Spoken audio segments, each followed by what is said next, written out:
here in the United States, the United Nations is expected to meet in less than 3 hours from now to discuss a draft resolution for a cessation of hostilities, but not an immediate cessation of hostilities. Let's go to Raghida Dergham, who's a senior diplomatic correspondent for Al Hayat newspaper and an MSNBC contributor. Raghida, what are you hearing about what this draft resolution contains?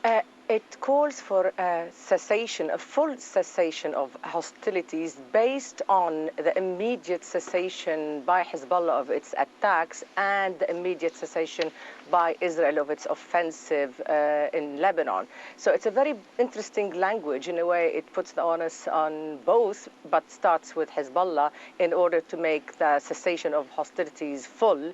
Also, the resolution has 14 paragraphs, but one particular paragraph, which is paragraph 6, it lists the conditions, the principles, if you will, the elements which are supposed to move things to a ceasefire, to a permanent ceasefire.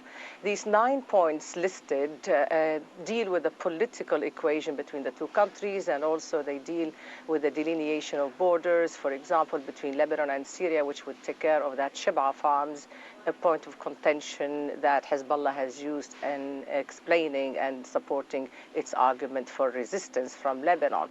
It gives the Secretary General of the United Nations a sort of a call on him, or asks him to play a role between the two countries and with other important countries in order to bring about an understanding and principle for these 9 points coming from the governments of Lebanon and Israel in order to come to a ceasefire. And Raghida, that's something that the U.S. Secretary of State said all along had to be addressed. The underlying cause for these hostilities had to be addressed. It does sound like the UN Security Council will get a chance at least to start that plan. Here's my question for you.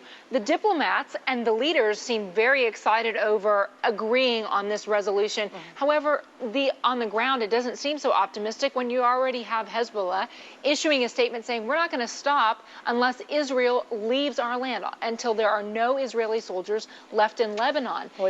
Given that, is there any real cause for excitement here? Well, yes, of course. This is the Security Council. In case it agrees to this draft resolution, it's major because it's calling for full cessation of hostilities. It lines up how do we get to a ceasefire, a solution, a long-lasting solution.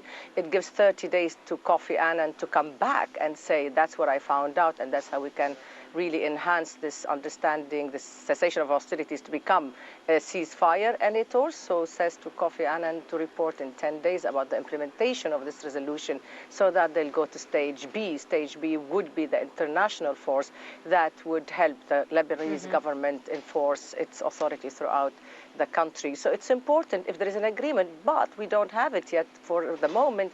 We have a very important agreement between the United States and France on a draft resolution.